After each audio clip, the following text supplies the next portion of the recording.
Brigadier साहब, आपसे ये पूछना चाहूँगी कि कल का जो भी हुक्म होगा, फैसला होगा, क्या वो प्रिवेल करेगा या आपको अदलिया और फौज इनके दरमियान कुछ टकराव की सूरत नज़र आ रही है?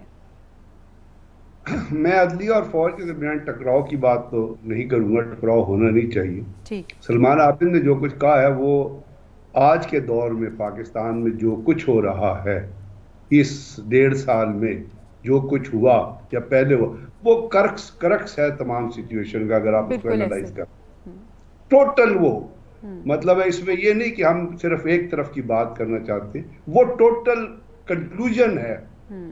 कि आपसे अगर आप ये कहें कि कल का फैसला मान लेंगे, तो मैं आपसे सवाल ये उठाऊंगा, प्रैक्टिकल सवाल उठाऊंगा कि क्या पहले इलेक्शन का फैसला मान लिया गया? हम्म।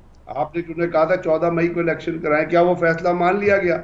हम्म। अगर तो जवाब नेगेटिव में है तो आप इनका कंक्लूजन खुद तलाश के लीजिए।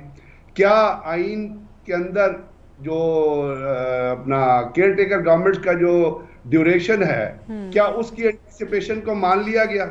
अगर मान लिया गया है तो आप उसका कंक्लूजन निकाल लीजिए। हम्म। तो बात तो ये है कि ये हुकूमत अगर तो मतलब ये हुकूमत नहीं है, ये बंच है एक लोगों का जो बैठा हुआ ऊपर। हम्म। उस बंच के अपने फवाइद हैं, हम्म। उस बंच के अपने इंटरेस्ट थे कि उन्होंने अपने मुकदमों से निकलना था। 1600 अरब रुपए की मनी लॉन्ड्रिंग से निकलना था बुनियादी तौर पे। हम्म। वो निकल गए। अब वो कहते जो मर्जी होता रहे। पाकिस्तान में मईशत की तबाही हो गई है इस वक्त। सिंगल डिजिट में आपका फॉरेन एक्सचेंज रिजर्व खड़ा। इसका जिम्मेदार मुझे बताएं कौन है? किसी ने जिम्मेदारी ली है इसकी? एक अभी दूसरे पे डाल परसों रहे हैं। 4 दिन पहले एक माशी इस्तेकाम कॉन्फ्रेंस हुई है जो आर्मी चीफ के इनिशिएटिव पे हुई है। हम्म। उससे पहले सोए हुए थे। डॉलर 400 रुपए का हो जाए, इनको परवाह ही नहीं है कि इन्होंने कौन से अपने पास से पे करने। हम्म। तो जो फंक्शनल गवर्नमेंट्स होती है ना, जो लीगैलिटी पे बेस करती है, हम्म। उनसे आप ये सवाल करते हैं कि वो फैसला मानेंगे या नहीं मानेंगे। हम्म। जो इम्पोज की जाती है ना, हम्म। जिनको बिठाया जाता है, उनसे ये सोचना, उनके मुतालिक ये ख्याल करना कि जी ये फैसला, ये मेरा ख्याल है कि it is living in fools paradise.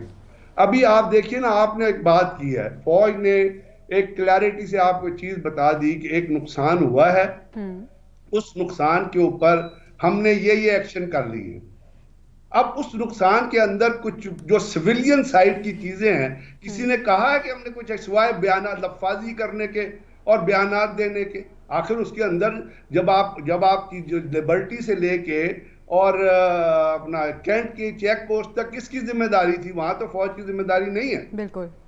उस जुलूस को रोकना, हम्म। लिबर्टी, आप सुप्रीम कोर्ट हाई कोर्ट के गिर्द तो 3-3 हजार लोग डिप्लॉयड कर लेते हैं।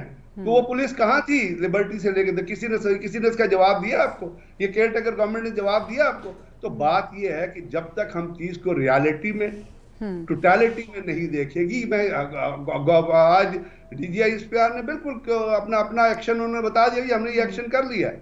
फिर जैसे उनसे सवाल किया गया कोर्ट के ऊपर, जो रजी साहब कहते हैं, वो बुनियादी तौर पे जो सवाल था वो कोर्ट के प्रोसीजर से रिलेटेड नहीं था। हम्म। वो इसी चीज से रिलेटेड था जो बेंच की आप बात कर रही हैं जी। कि जी उसके बाकी तो प्रोसीजर एक लेट डाउन है ना, हम्म। कि जब वो प्रोसीजर होगा, जब चलेगा, उसके पे अपील का हक होगा। हम्म। उसमें गवर्नमेंट जो है वो डिफेंडेंट भी प्रोवाइड, हम्म। डिफेंस लॉयर भी प्रोवाइड करती है। अगर बंदा खुद हायर नहीं कर सकता, उसका एक प्रोसीजर है। लेकिन बात वो है जो आप उठा रही हैं कि हम्म। क्या गवर्नमेंट फैसला मान लेगी? तो हम्म। क्या इस हुकूमत ने माजी में फैसले माने? किसी अगर हुकूमत ने माने वैसे हैं नहीं तो फिर मानी। हाँ जी। आप